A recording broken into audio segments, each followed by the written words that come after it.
is called Vitabio. This is in response to the interview questions that was sent. I'm a graduate, or I'm a graduate from University of Nairobi, Bachelor of Education Arts, Mathematics, Economics, and Business Studies. My interests are basically working with students and doing community service. Like currently working with the students in PA Club, Presidential Awards. My hobbies are mountain climbing, reading motivational books. I've also been able to coach students in volleyball. I also play volleyball. I became a teacher because of the love for the subject. I love teaching mathematics, and I also got motivated by my teacher, Mr. Gumba. Currently, as I said earlier, I teach at Braeside School, which is one of the schools in Brethren Group of Schools. We offer British National Curriculum, the IGCSE or GCE, and the BTEC curriculum, that is BTEC Business and Sports. I work for 8 hours a day. Actually, my lessons, we would have a lesson is 1 hour each, and then we would have 8 lessons. So probably like a Monday, I would have 4 lessons. Tuesday 5 lessons. Generally in a week, 24 lessons. Then the working hours, it's 8 hours a day. That makes it 40 hours for 5 days. My teaching experience, I started teaching in Rosinga School, where I started as a volunteer. I did it as a volunteer teacher. That was for 1 year, about 1 year. Then I got my first job in Jeffrey Academy. I also worked there for 1 year. Then currently Braeside School, where I've worked for 2.5 years. In both schools, I've been teaching mathematics as the main subject, business and economics sometimes. Other experience is working with the Electoral Commission of Kenya. I've worked with them partly for some time.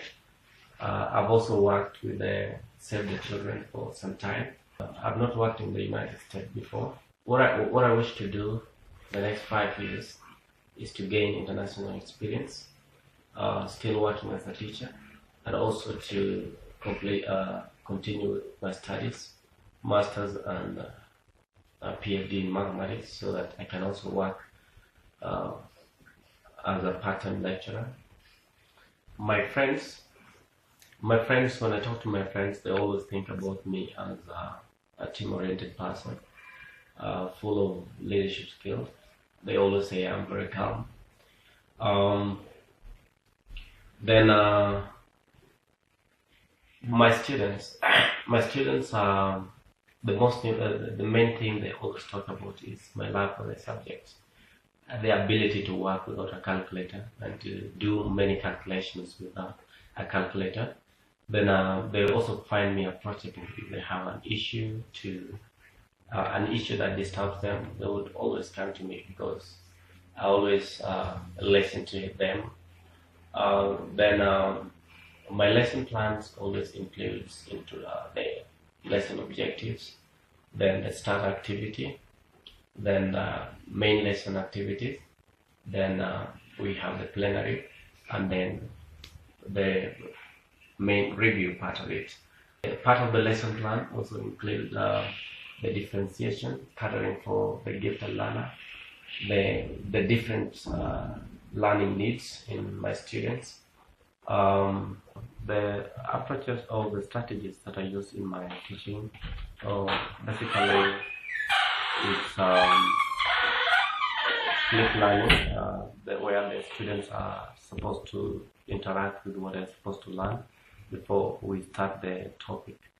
Then I also have a teacher-led session where the students are also taken through what is supposed to be learned according to the lesson objective. Then we would also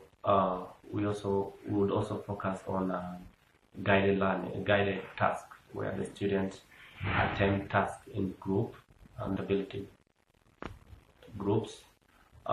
We also focus on learner to learner.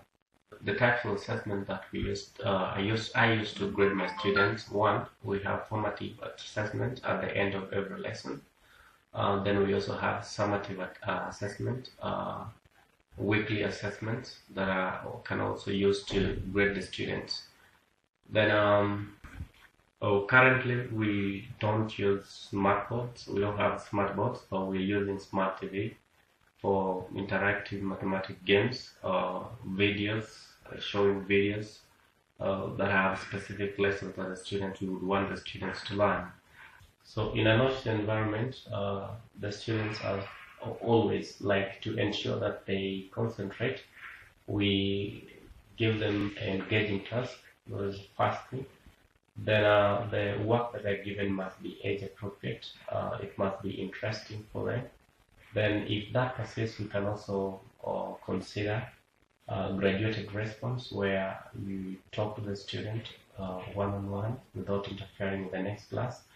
But if it is beyond that, then we can look at withdrawal for learning support reasons. And then the most difficult problem that I've had to deal with as a teacher basically is for neglected children. Just having the student to open up and let you know the cause of the neglect, because this behavior, the neglect can result into a behavior in the class. They are withdrawn. Some of them might not be ready to share with you their problems. So, but it doesn't affect all the students. When they open up, you are able to listen to them and encourage them appropriately, or if there is any need, you would seek relevant assistance. Then one example to show that I'm flexible is the ability to cope with the different learning environments and the difficulty in dealing with the students. The flexibility, it also comes in terms of the lesson delivery. Sometimes you can do a plan for a lesson and then you find that the approach that you intended to use doesn't work. Then as a teacher, you're required to find more ways, look at different strategies to ensure that the students actually gain from the learning session.